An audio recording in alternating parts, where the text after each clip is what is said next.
What's going on, guys? I'm back at you with the pre-recorded video. Before I get started to it, everything new down at the bottom of the screen that says like, comment. I forgot to put share and subscribe. And if you're feeling generous, want to help out the page, donate to the Cash App of mine, which is Seahawks Jose and Scrub Zero. Why am I promoting Scrub Cash App? Well, not just because he's my brother, figuratively speaking, but because he's the reason I'm making this video. Now, if you don't follow Scrub Zero, go sub this channel real quick. It'll take 10 seconds. I'll wait. 10, 9, 8, 7, 6, 5, 4, 3, 2, 1. Okay, back to this. Scrub made a video Monday, early Monday, saying that the Giants are the worst team in the NFL. I'm not gonna say he's wrong, but I'm gonna say it's a three-way tie for the worst team in the NFL between the Carolina Pussycats, Panthers, the Denver Dead Ponies, Broncos, and the New York, as Scrub likes to call them, the New York Blue Bums, better known as the New York Football Giants. Now, I'm going to say why it's worse for the Giants and the Dead Ponies or the Broncos than it is for the Carolina Panthers. The Carolina Panthers are a young team with a rookie quarterback who has had injuries on defense this year, and once they get those players back next year,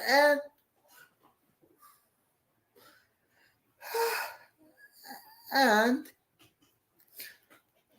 once the rookie quarterback Bryce Young grows, I can actually see them jumping to a playoff spot next year because they're in a very bad division.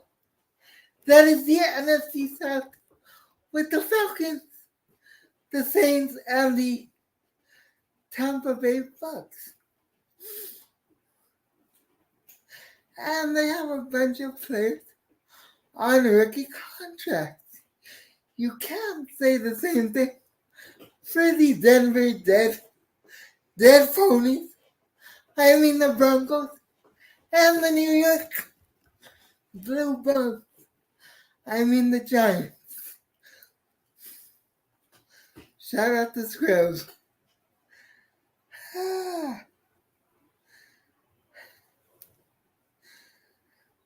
Now,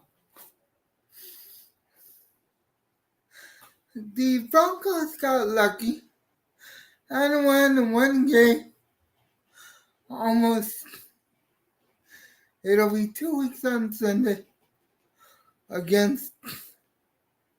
Oh, people are gonna say, ask why I don't know.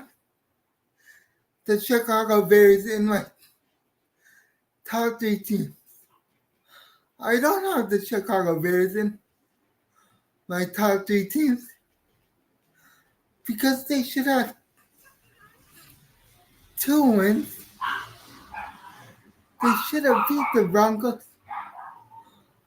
a week and a half ago.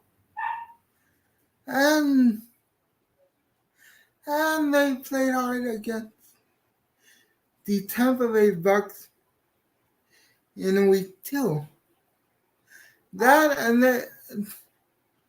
they're another team with a young team. To quote the song Baby, Baby Boy by Tyrese, they're young, dumb, and full of, I can't say the words, by the way. You do look at this video down, you can guess the word, but that's what the Bears are. Young, dumb, and full of, yeah, you can guess the word. Fill in the blank. People fill in the blank.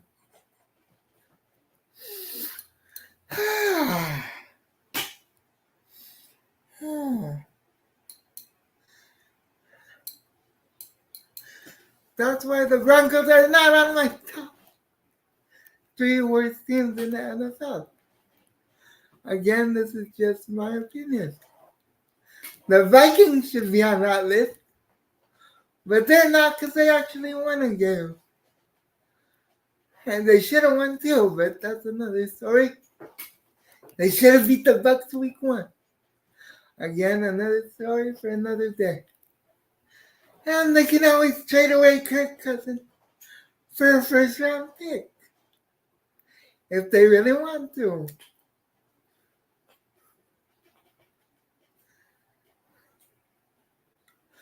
To a team like the Jets who need a quarterback, because even though Zach Wilson has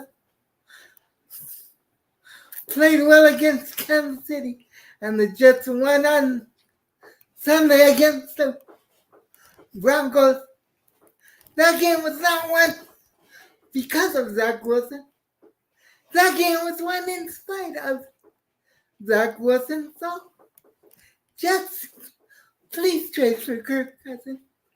I never thought I would say that, but I'm saying it now. Please trade for Kirk Cousins. Or just get an offensive lineman, because you need one badly. Either or. The Jets need a lot of things, but at least they have 2 wins. It could have been 3 if they would have.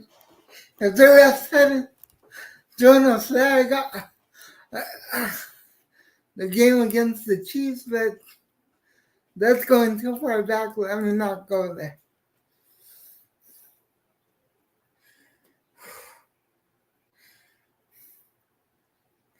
Now, the reason the Broncos and the Giants are in my top 2 is because they mortgaged their team with bad quarterbacks and bad coaches.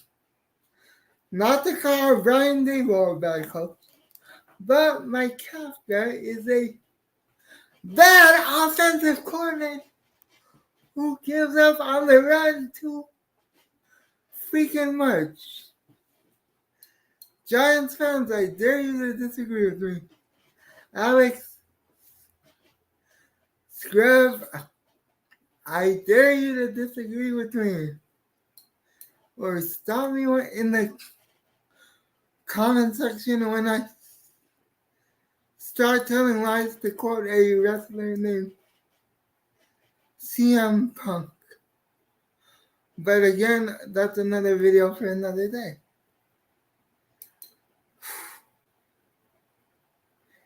Stop me when I start telling lies. That the Giants give up on the run way too easy. And that Sean Payton, the Broncos should have beat the Jets, but the Broncos got too cute in the red zone on the offense. And in the second quarter, they forgot to line up 8 in the box and let Breece Hall run all over them. Congrats to Breece Hall. I'm okay. You alright? Yeah. I knew you were going to ask me that. So yeah, I'm okay. I'm just I'm just recording a video. Talking to my mom, sorry, people. But the Broncos defense let Brees Howard run all over them. And Champagne play calling in the red zone was absolutely horrible. If it had been better, the Broncos would have won that game in a blowout. Sorry, Jets fans, but I just speak the truth.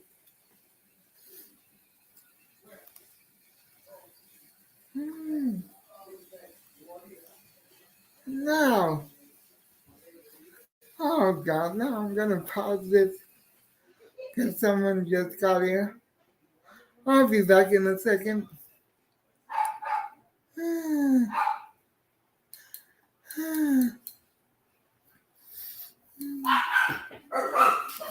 And my dogs are going crazy.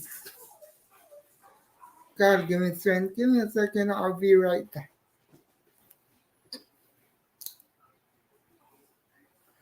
Hopefully, I'll be right back. We'll see.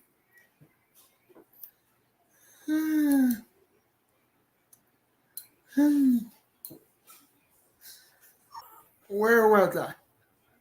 Oh, yeah. I think I was talking about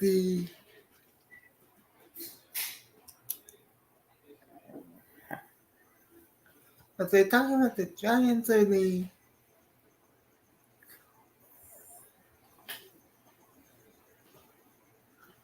I think I was, no, I was, that's right, I was talking about the Broncos. Alright, so back to the Broncos.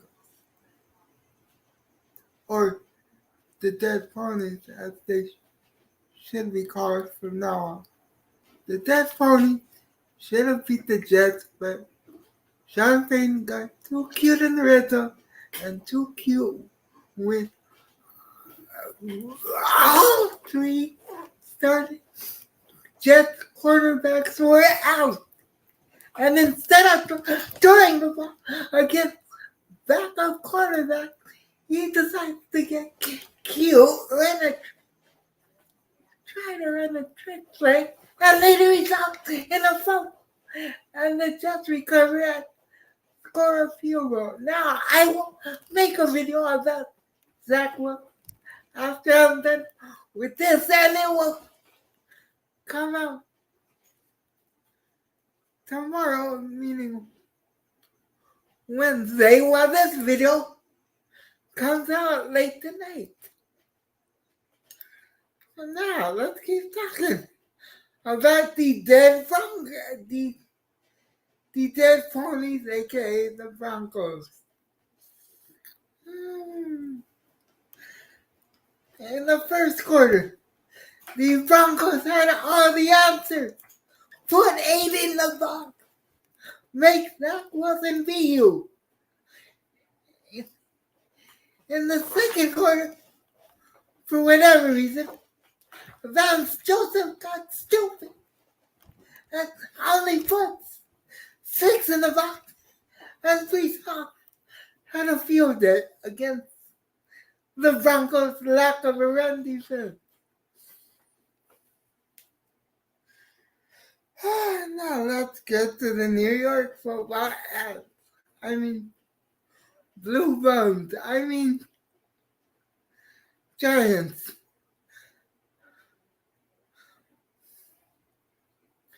They mortgaged their future when they gave Daniel Jones a $160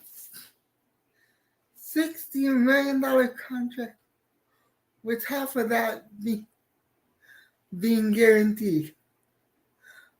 I forgot to say that the Dead Ponies guarantee their future by giving away, I think, it is a second round pick. A second round, it was 2 first round picks to get the diva quarterback, and 2 or 3 second round picks to get the Diva head coach. Did I say that out loud? Oh well. I dare someone to disagree with me. And please, feel free to disagree with me. Because I feel like arguing with people right now. I really do.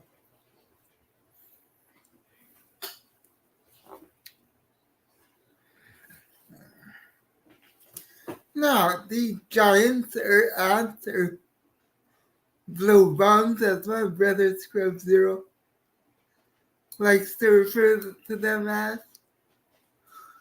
gave a quarterback a $160 million contract with half of it being guaranteed for the next 2 years. After the next 2 years, thankfully they can get out of the contract. If they try to get out of it after this year, they have to eat a crater of that money, something no team should ever do. The dead pony, Broncos on the other hand, have to wait another season to get out of Russell Wilson's contract. The worst thing is, Russell Wilson isn't even the biggest problem. The coaching and the team, the head coach and the defensive coordinator are the biggest problem. Sean Payton and his scapegoat, Vance Joseph, formerly defensive coordinator of the Arizona Cardinals, are the biggest problems for the dead ponies. Broncos. Freudian slip.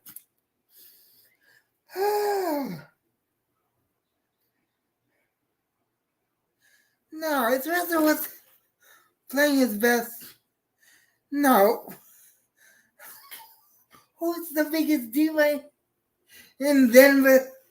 It's a 3-way tie between Russell Wilson, his wife, and his head coach. In my opinion. And I would show my face, but I look like I was in a UFC fight right now. That's why I'm not showing my face any other time. After this week, I will be showing my face again.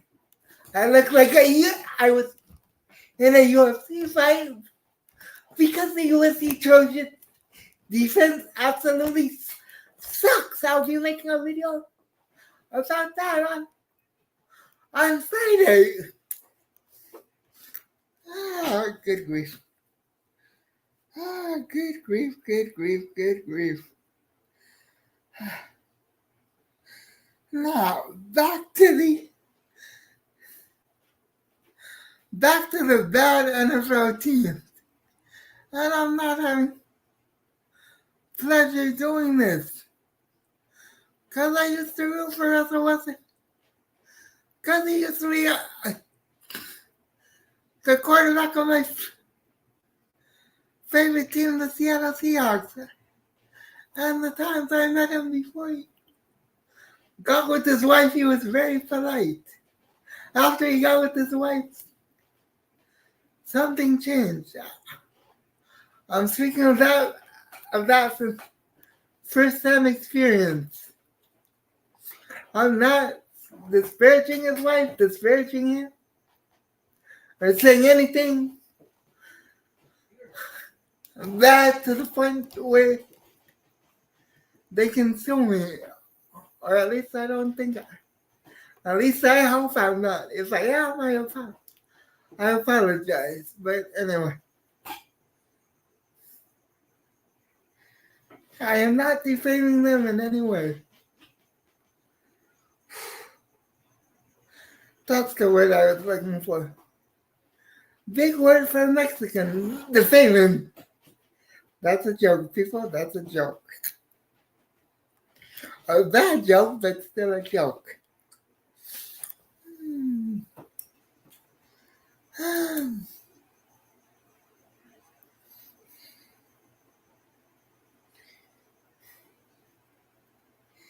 Now, let's get to Sean Payton.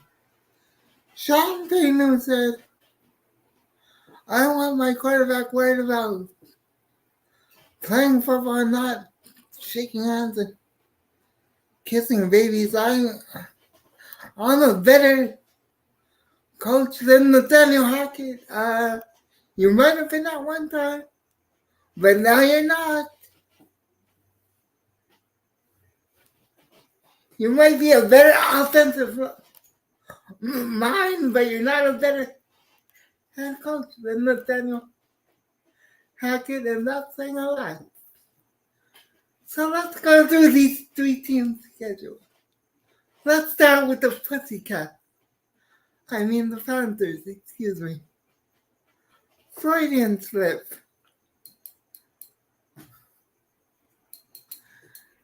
In the next two games, they could have 2 wins. They play. Let me make sure.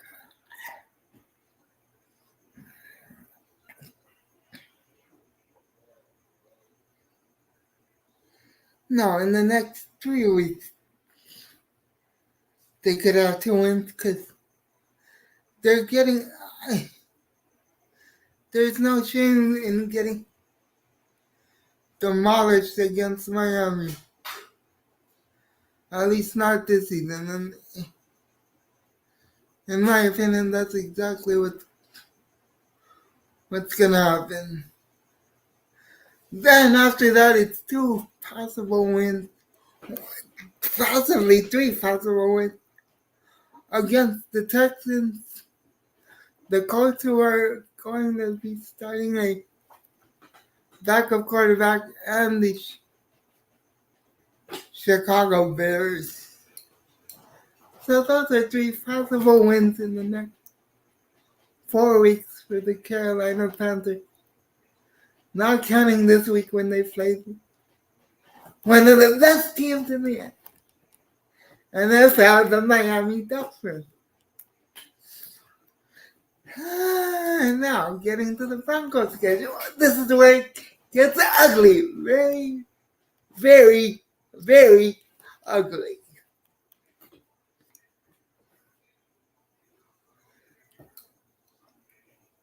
Let me close out this tab. And I get to the Broncos. The Broncos play the Chiefs. That's a lot. In 2 days. I'll be streaming that game. The Packers. That's a possible win. Not probable, but not impossible. Then they play the Chiefs again, another loss. Then they play the Bills, another loss. Then they play the Vikings. That's a toss-up game. Then they play the Browns. And the rest of it should really come in 6 for that game. Because that defense is going to eat him alive. So that's 2 possible wins in the next 6 games for the Dead Pony. The Broncos. Yeah. Okay. Love you.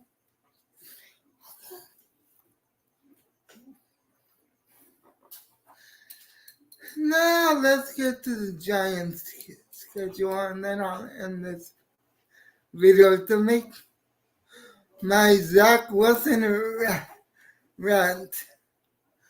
God give me strength.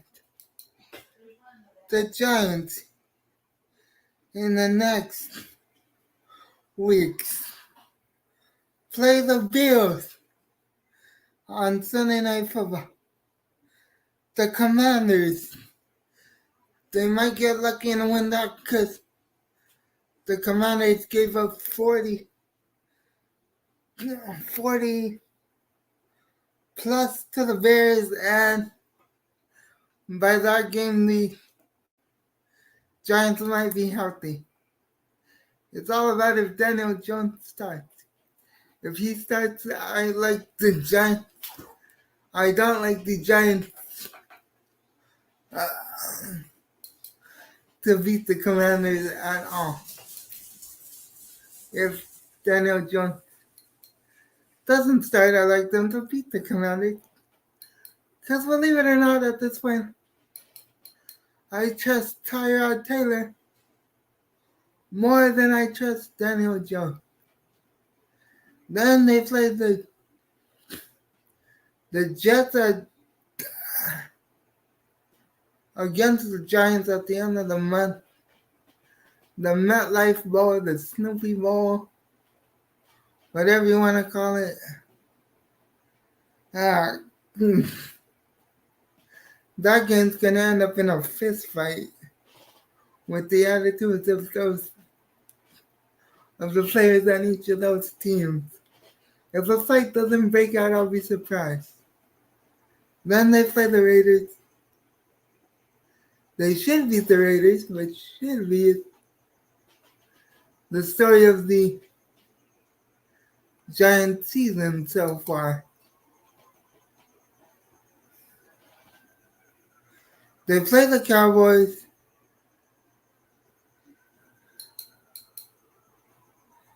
They play the Commanders again.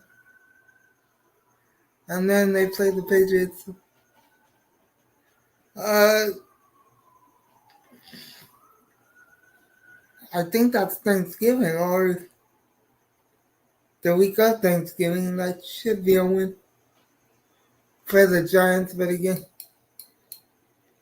should be is the story of the Giants season. So with that being said, until the next one,